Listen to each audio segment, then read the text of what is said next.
ಈಗ ಜೋಳ ಇರ್ತದಲ್ಲ, ಜೋಳ ಬೆಳೆದಿರ್ತೈತಿ, ಬೆಳೆದು ತೆನೆ ಬಿಟ್ಟಿರ್ತೈತಿ. ನೀವೇನು ಮಾಡ್ತೀರಿ ಅಂದ್ರೆ ತೆನೆ ಕೊಯ್ತೀರಿ, ಹಿಂದಕ್ಕೆ ಹಂತಿ ಕಟ್ತಿದ್ರು, ಅದನ್ನು ಎತ್ತಿನ ಕಾಲಾಗ ಹಾಕಿ ತುಳಿಸ್ತಿದ್ರು. ಆಮೇಲೆ ಮಿಷಿನ್ ಬಂದು ಮಿಷನ್ಗೆ ಹಾಕಿದ್ರು, ಅಲ್ಲಿ ಅದಕ್ಕೆ ಜೋಳದ ತ್ರಾಸ ಪಟ ಪಟ ಪಟ ಪಟ ಬಡಿತಿತ್ತು. ಅದು ಆದಮೇಲೆ ತೊಗೊಂಡು ಬಂದು ಹಿಟ್ಟಿನ ಗಿರಣಿಗೆ ಕೊಟ್ಟರೆ ಅದು ಕಲ್ಲಾಗ ಹಾಕಿ ತಿರುಗುತ್ತೈತೆ, ಅಲ್ಲಿ ತ್ರಾಸ ಐತೆ ಅದಕ್ಕೆ.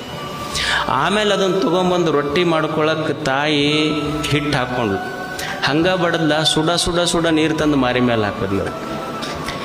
ಮತ್ತು ಹಂಗೆ ಬಿಟ್ಲ, ನಾದದ್ಲ, ಅದನ್ನು ನಾದಿ ಹಾಕ್ಕೊಂಡು ಮಾರಿ ಮಾರಿ ಮಾರಿ ಮಾರಿ ರಪ ರಪ ರಪ ಬಡದಪ್ಪ.